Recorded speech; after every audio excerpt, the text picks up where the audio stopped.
My wife called my wedding ring a friendship bracelet at our beach house party, in front of 30 people, while flirting with single guys half-dressed in a bikini.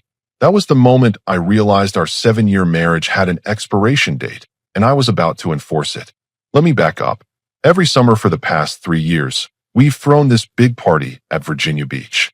Rented the same beach house for a weekend, invited friends from work, college buddies, neighbors. It started as our thing, something we built together. Good food, cold beer, volleyball on the sand, and everyone talking about it for months after. This year felt different from the start.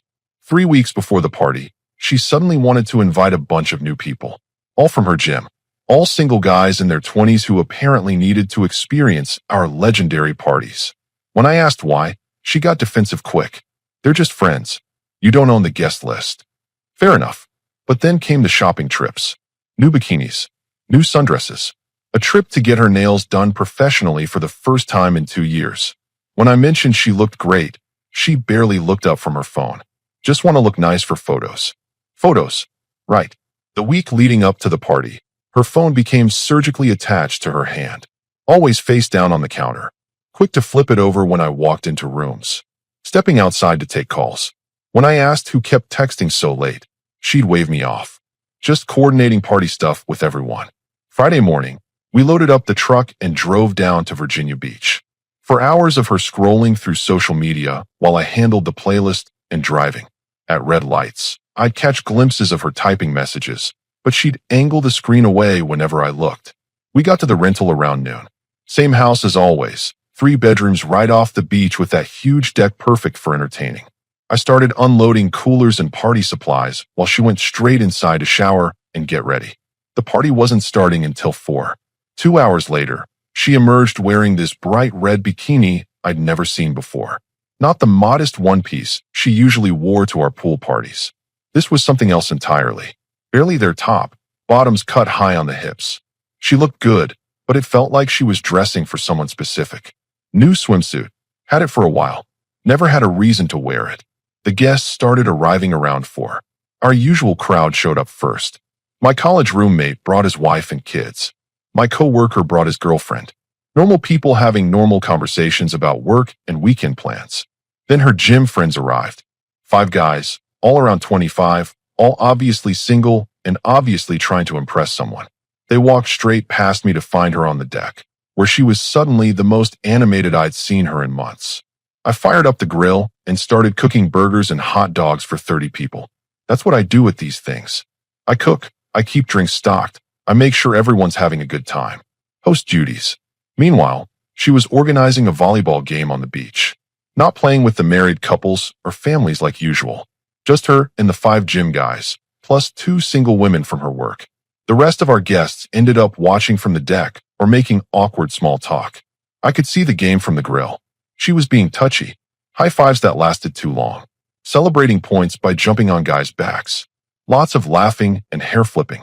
Behavior I hadn't seen from her since we were dating. My college buddy walked over to help with the burgers. She seems energetic today. Yeah, really getting into the competitive spirit. He looked at me funny, but didn't push it.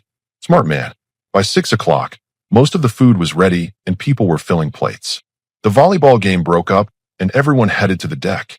She grabbed a beer and immediately started talking to the tallest guy from her gym, touching his arm while she talked, standing closer than necessary. I watched it all while serving potato salad and refilling the ice bucket, taking mental notes, filing away every interaction, every laugh. Every time she acted like a single woman at her own married couple's party. The sun was setting, music was playing, and everyone seemed to be having a great time. Except me. I was running calculations in my head, wondering how long this had been going on, wondering what else I'd missed while being the dependable husband who handled all the logistics while his wife played volleyball in a bikini with guys young enough to be her little brothers. But I kept grilling, kept smiling, kept playing the perfect host. After all, the real party was just getting started. Around 8 o'clock, someone suggested another volleyball game, this time with lights strung up on the beach and drinks in hand. Most of the married couples opted out. Too full from dinner, kids getting cranky, the usual. But my wife? She was the first one down to the sand. I stayed on the deck mixing drinks for people and cleaning up plates. Perfect vantage point to watch the show. And what a show it was. She paired up with the tall guy from her gym, the one she'd been talking to all evening. Guy looked like he spent more time on his abs than most people spend on their careers. They were winning every point, celebrating with these elaborate high fives and chest bumps. When she spiked the ball for a point, she jumped into his arms like they'd just won the Olympics. He spun her around while she laughed. Everyone else on the beach could see what was happening. The other players, the people watching from the deck. Hell, probably the people in the houses next door. My coworker's girlfriend walked up to the drink station where I was stationed. Your wife's really good at volleyball. She's competitive. I can see that. The way she said it told me everything. This wasn't just me being paranoid. Other people were noticing too. The game went on for another 20 minutes. More celebrating, more touching, more of my wife acting like she was 22 and single at spring break. At one point, the ball went into the dunes and she chased after it with Jim Guy. They were gone for 5 minutes. 5 minutes to find a volleyball. When they came back, her hair looked messy, and she was readying her bikini top. Found it, she announced, holding up the ball like she'd discovered buried treasure. Everyone took a water break after that point. The players gathered around the cooler I'd stocked with beer and Gatorade. That's when it happened. One of the other gym guys, shorter one with the man bun, noticed something. Hey, nice ring, he said to my wife. When's the wedding? Everyone within earshot went quiet, including me, standing 20 feet away pretending to organize empty bottles. She looked down at her left hand like she'd forgotten the ring was there. White gold band with a small diamond. Nothing fancy, but we'd picked it out together 7 years ago. Saved up for 3 months to afford it. Then she laughed.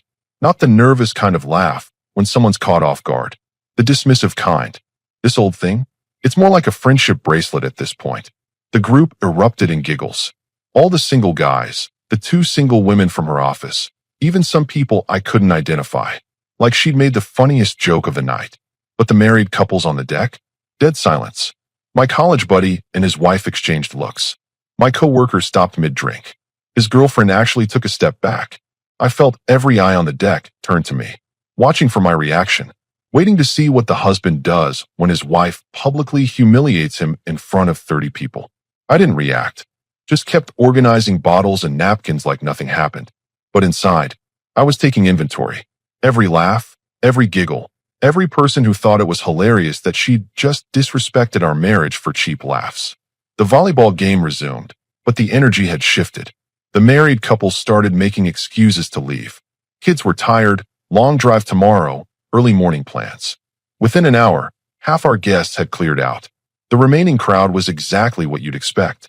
Single people in their 20s, a few single women from her work, and us. The married couple who weren't acting very married. Music got louder. Drinks got stronger. Someone brought out a speaker and started playing club music instead of the classic rock we usually kept on. The party had officially transformed into something else entirely. By 10 o'clock, she was dancing. On the deck, under the string lights, with the same guy she'd been volleyball celebrating with all night. Not group dancing. Not the kind of dancing married people do at parties. The kind where her hands were on his chest and his were on her waist. I was inside loading the dishwasher when my college buddy found me. We're heading out, man. Thanks for having us. Of course. Drive safe. He paused at the door, looked back toward the deck where my wife was still dancing, then back at me. You good? Never better. He knew I was lying, but he also knew better than to push. That's what 20 years of friendship teaches you. After he left, I had a choice. Go outside and make a scene, or stay inside and let her finish digging her own grave. I chose option 2.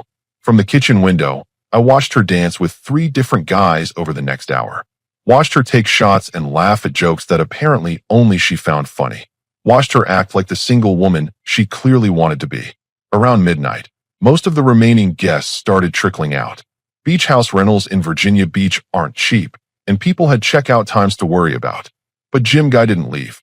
Neither did 2 of his friends. When I walked outside to start cleaning up, my wife was sitting on his lap in one of the deck chairs, sharing a beer and whispering in his ear. She saw me coming and didn't even have the decency to look embarrassed. We're just talking, she announced. Like I'd asked. I can see that. Don't be weird about it. Weird. Right. Because watching your wife sit on another man's lap at your own party is totally normal behavior that husbands should just accept. I started stacking chairs and collecting empty bottles. The cleanup could wait until morning, but I needed something to do with my hands before I said something that couldn't be taken back. The three guys eventually left around 1 in the morning. Lots of hugging goodbye, promises to hang out soon, inside jokes I wasn't part of. After they drove off, she came inside and headed straight for the bathroom. I heard the shower running for 15 minutes. When she came out, I was sitting on the couch with a beer, scrolling through my phone. Fun party, I said. Yeah, everyone seemed to have a great time. Especially your new friends. She sat down on the opposite end of the couch. Not next to me like she used to. Not even on the same cushion.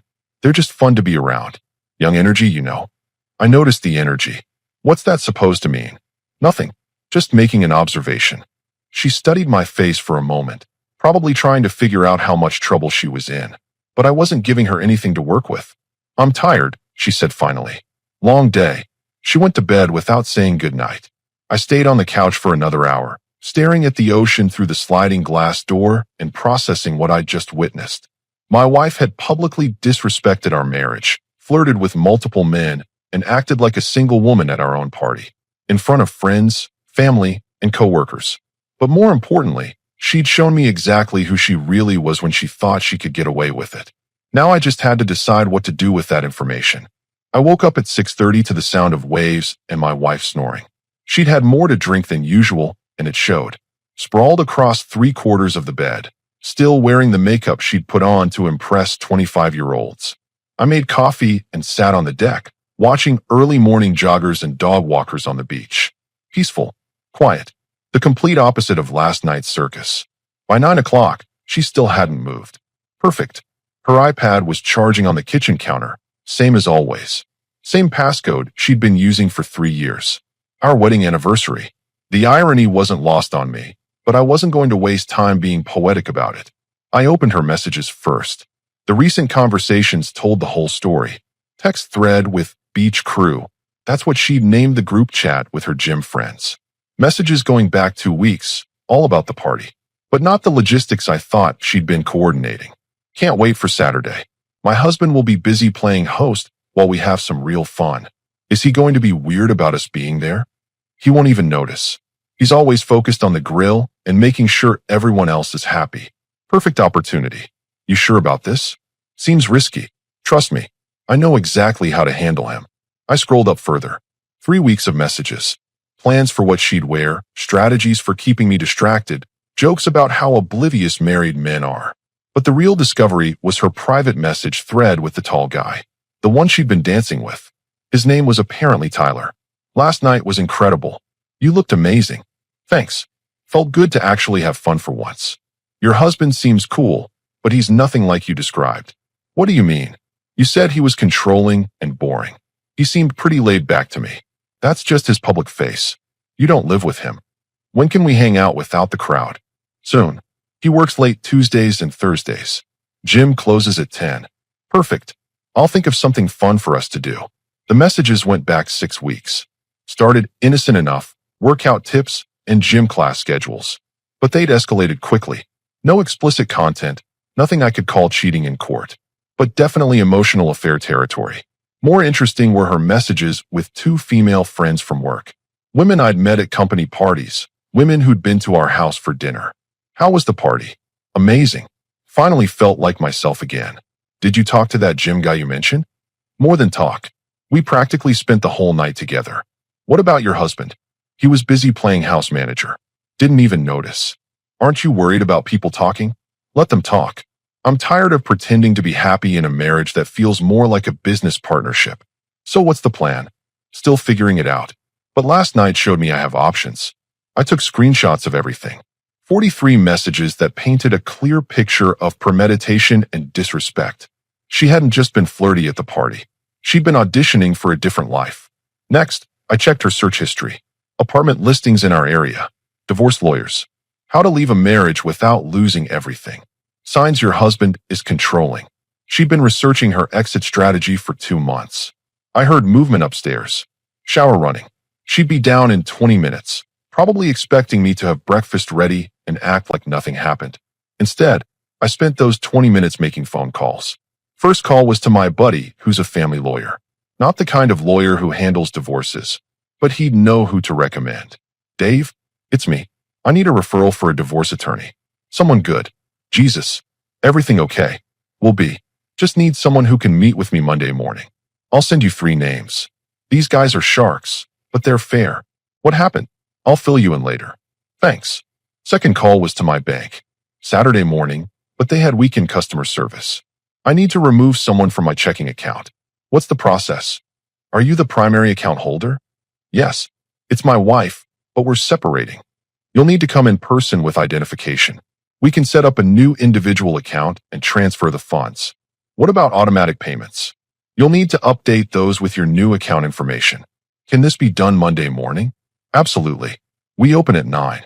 Third call was to my credit card company. Same conversation, same Monday morning appointment. I heard her coming down the stairs as I hung up the phone. Hair wet from the shower, wearing one of my old college t-shirts and pajama shorts. Looking innocent and sleepy like she hadn't spent the previous night disrespecting our marriage in front of 30 people. Morning, she said, heading straight for the coffee pot. Morning. Thanks for cleaning up last night. Place looks great. I hadn't cleaned up, just stacked some chairs and collected bottles from the deck. But she was trying to establish normal morning after party conversation. No problem. Everyone seemed to have fun. Your college buddy and his wife left kind of early though. They had plans today. She poured coffee and sat across from me at the kitchen table. Same spot we'd eaten breakfast in this rental for 3 years running. But this time felt different. The gym crew wants to plan another get-together soon. Maybe dinner somewhere. Sounds fun. You'd be invited, of course. Of course. Because watching my wife flirt with multiple men at a restaurant sounded like exactly how I wanted to spend an evening. I'll check my schedule. She studied my face over her coffee mug. I wasn't giving her the reaction she expected. No jealousy, no questions about her new friends, no demands for reassurance. You're being weird. How so? Just distant. Did something happen last night? This was the moment. She was opening the door for me to bring up her behavior. To start the fight she probably expected. The confrontation where I'd accuse her of inappropriate behavior and she'd flip it around on me for being insecure and controlling. Instead, I finished my coffee and stood up. I'm going for a walk on the beach. I'll come with you. Take your time getting ready. I'll be back in an hour. I left her sitting at the kitchen table, probably wondering why her husband wasn't playing the jealous interrogator role she prepared for. The beach walk gave me time to think. She'd been planning this for months. The gym friends, the party behavior, the apartment searching. She wanted out of the marriage, but wanted me to be the bad guy. Wanted me to get angry and controlling so she could justify leaving. But she'd miscalculated. She'd shown her cards too early, and now I had all the information I needed to control the narrative. When I got back to the house, she was dressed and packing our weekend bags. Ready to head home? Almost. Need to load the coolers. We packed the truck in relative silence. The 4-hour drive home was even quieter. She scrolled through her phone while I drove, probably texting Tyler and her work friends about how strange I was acting. Let her wonder. By Monday morning, she'd have much bigger things to worry about than my mood. Because while she'd been planning her exit strategy, I'd just spent the weekend planning mine. And unlike her plan, mine was going to work. Monday morning, I was sitting in a law office by 9:15. Robert Shun came highly recommended, and after 30 minutes of consultation, I understood why. He was direct, thorough, and had zero patience for emotional drama.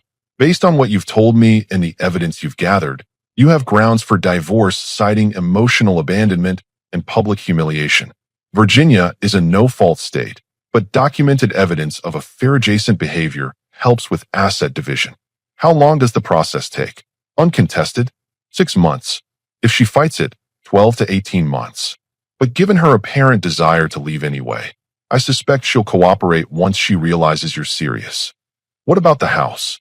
Whose name is on the deed? Both. But I paid the down payment from an inheritance before we got married. That helps. We can argue for you to keep the house and give her other assets to balance the division. Assuming there are other assets. There are.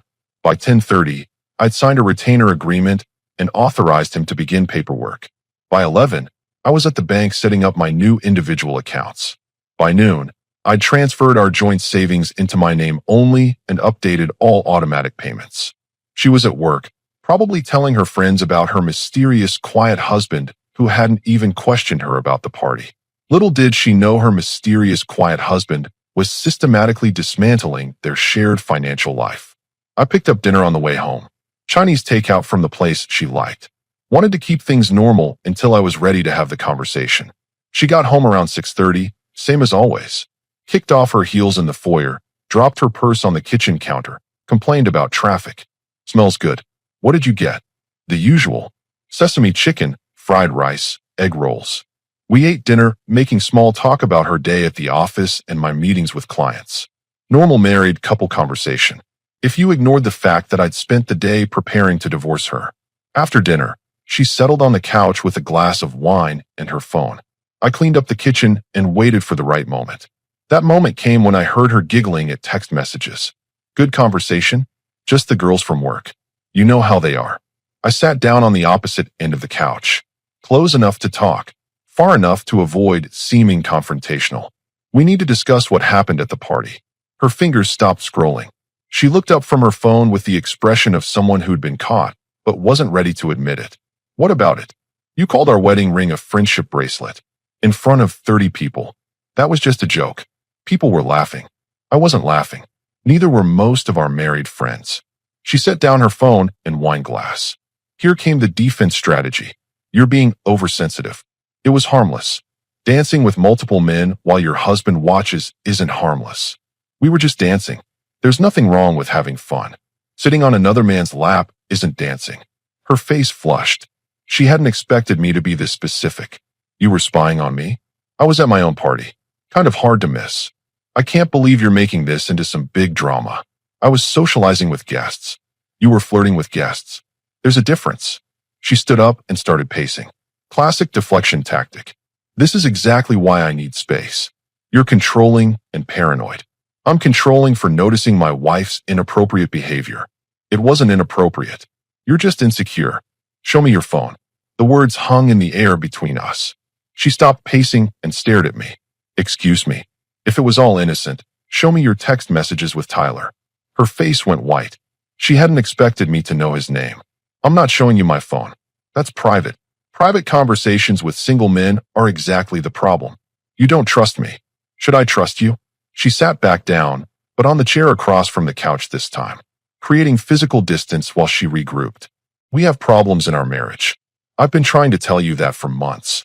By flirting with other men instead of talking to your husband? By trying to feel appreciated. When's the last time you made me feel special? And there it was. The pivot to make this my fault. The classic cheater's playbook. When's the last time you acted like you wanted to be married? I do want to be married. Just not like this. Not like what? Not like roommates who split bills and go through the motions. I pulled out my phone and opened the screenshots I'd taken of her messages. These don't look like someone trying to fix her marriage. Her eyes went wide as she realized what she was looking at. You went through my iPad. You left it open on the counter. That's a violation of privacy. Your husband reading messages about how oblivious and boring he is? Yeah, that does feel like a violation. She reached for my phone, but I pulled it back. 6 weeks of planning how to flirt with Tyler at our party. 2 months of researching divorce lawyers. 3 weeks of telling your friends how unhappy you are without ever mentioning it to me. Each fact hit her like a physical blow. Her defense strategy was crumbling. Those messages are out of context. Which part is out of context? The part where you called our marriage a business partnership, or the part where you said you had options? I was venting to friends. You were planning an exit strategy. She started crying. Not the genuine tears of someone who's been caught and feels remorse. The calculated tears of someone who's realized their game is over. I never cheated on you. No, you just publicly humiliated me and emotionally cheated with multiple men. It wasn't like that. It was exactly like that. I stood up and walked to the kitchen, where I'd left the divorce papers I'd picked up from the lawyer's office. I filed for divorce this morning. The crying stopped immediately. You what? Retained an attorney. Started the paperwork. Separated our bank accounts. She shot up from the chair like she'd been electrocuted. You can't be serious. Dead serious. We can work this out. We can go to counseling. You should have thought about counseling before you started shopping for apartments. How did you? I know about the apartment searches. I know about the divorce lawyer research. I know you've been planning this for months. She sat back down, probably calculating how much trouble she was actually in. So what happens now? You have 48 hours to pack your things and move out. This is my house too. Was your house. Check your bank account. She grabbed her phone and opened her banking app, watched her face change as she realized the joint accounts were empty. You stole my money. I moved my money. Everything in those accounts came from my paychecks. That's not legal. It's completely legal. Ask your lawyer when you hire one. I can't afford a lawyer without access to our accounts. Should have considered that before you started texting single men about having options. She was trapped and she knew it. The crying resumed, but this time it seemed more genuine. Where am I supposed to go? Tyler's apartment. Your work friends. Your parents. Plenty of options, right? The word options hit her exactly how I intended, throwing her own language back at her. Please don't do this. We can fix this. You're right. We can fix this. By getting divorced. I headed toward the stairs to give her time to process what had just happened. I'll be in my office. You have until Wednesday to pack. And if I don't, I turned back to look at her, still sitting in the chair, mascara running down her face, holding her phone like it might provide some magical solution. Then I'll pack for you. I went upstairs and closed the office door. Through the floor, I could hear her making phone calls. Probably to Tyler, to her work friends, to anyone who might offer her a place to crash. Good luck with that, because in 48 hours, she was going to discover the difference between having options and having options that actually wanted her. Tuesday morning, I woke up to the sound of her slamming drawers and stuffing clothes into suitcases. She'd been up half the night making calls, and based on the frustrated tone coming from the guest bedroom, those calls hadn't gone well. I made coffee and checked my email. My lawyer had already sent the formal divorce papers. Efficient guy. She came downstairs around 8, looking like she hadn't slept. Hair messy, eyes red, wearing yesterday's clothes. Tyler won't return my calls. I looked up from my laptop. That's unfortunate. His phone goes straight to voicemail. Maybe he's busy. I think his girlfriend found out. Girlfriend. Interesting detail she'd left out of her romantic plans. The girls from work can't help either. One's getting married next month, the other just had a baby.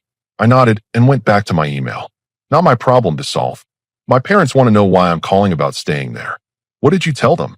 That we're having problems. That's one way to put it.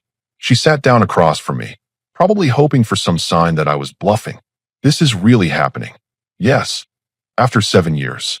After 7 years of me being faithful while you planned your escape. She tried a different approach. The reasonable, mature approach. We're both adults. We can handle this civilly. I am handling it civilly. I could have confronted you at the party in front of everyone. So what do you want? Half of everything. I want you out of my house by tomorrow. What about money? I can't just start over with nothing. I closed my laptop and gave her my full attention. You'll get what the court decides you deserve. Based on the evidence. What evidence? The messages. The planning. The public humiliation. Her face fell as she remembered I had screenshots of everything. Those were private conversations. About your married life. With single men you were flirting with. She was quiet for a long moment, probably realizing how bad this looked from a legal standpoint. I'll need time to find an apartment. You've been looking for 2 months. Pick one. Those were just. I was just browsing. Browse faster. Around noon, she started loading boxes into her car. I helped carry the heavy stuff, partly out of habit and partly because I wanted her gone as quickly as possible. Where are you going? Extended stay hotel for now. That's expensive. I'll figure it out. By 3 o'clock, she'd loaded most of her immediate necessities. Clothes, toiletries, laptop, some books. The rest could wait for the legal proceedings.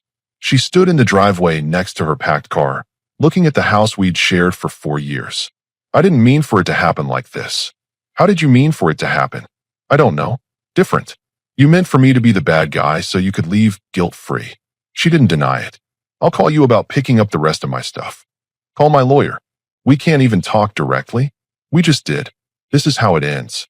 She got in her car and backed out of the driveway.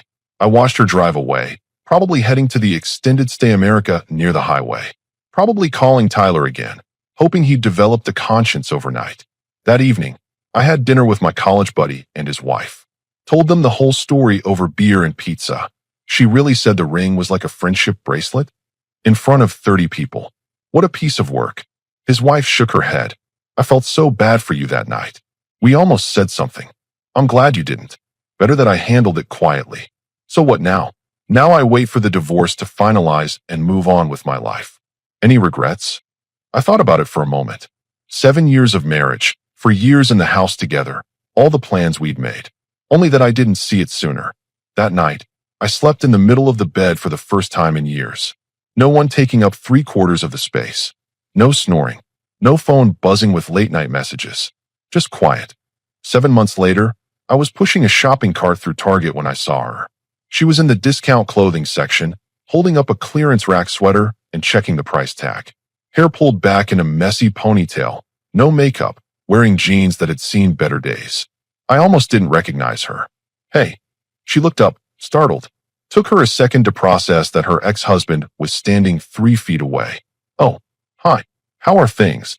Fine. Good. You know, adjusting. She wasn't fine. The extended stay hotel had apparently stretched into 3 months before she'd found a studio apartment across town. I knew this because my lawyer had kept me updated during the divorce proceedings. You look different. Thanks.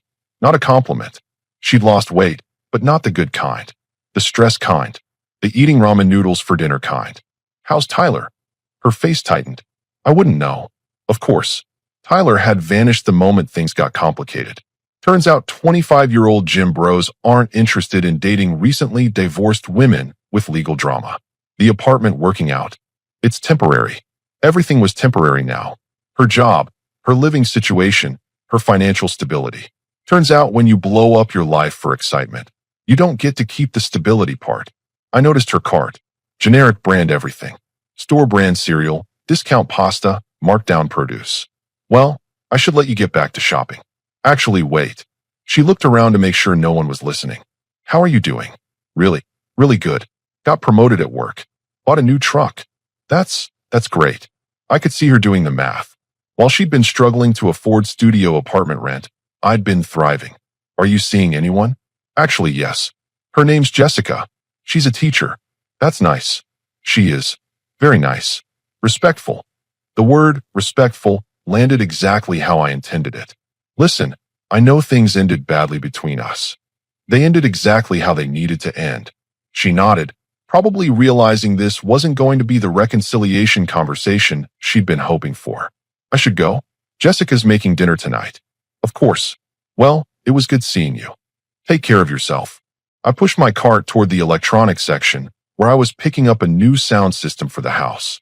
Behind me, I heard her phone ring. Mom? No, I can't come for Sunday dinner again. I'm working a double shift. I kept walking. 3 aisles over, I texted Jessica that I'd be home in 20 minutes. She texted back a photo of the salmon she was grilling, with a message that said, "Can't wait to see you." 6 months ago, I'd met Jessica at a coffee shop downtown. She was reading a book, minding her own business, not performing for anyone's attention. We'd started talking about the book, which led to dinner, which led to 6 months of dating someone who actually wanted to be with me. She didn't play games, didn't flirt with other men, didn't call her engagement ring jewelry names to get laughs from strangers. When I got home, Jessica was setting the table for 2. She looked up when I walked in, smiled like she genuinely missed me during the 4 hours I'd been gone. How was Target? Interesting. Ran into my ex-wife. Oh wow. How was that? Educational. Good educational or bad educational? Reminder educational. She walked over and kissed me hello. Not performative, not for anyone else's benefit. Just because she wanted to. Reminder of what? That I made the right decision. During dinner, I told her about the encounter. How different my ex looked. How awkward the conversation had been. How clear it was that her life hadn't improved since the divorce. Do you feel bad for her? Should I? I don't know. You were married for 7 years. I thought about it while we cleaned up dishes together. A routine we'd developed over 6 months. Easy, comfortable, respectful. She made her choices. At the party, with the messages, with the apartment searching. She wanted a different life. And now she has it. Now she has it. Later that night, lying in bed with Jessica reading beside me, I reflected on the whole situation. 7 months ago, I'd been married to someone who called our wedding ring a friendship bracelet. Tonight, I was with someone who wore the necklace I'd given her for our 3-month anniversary. The difference was respect.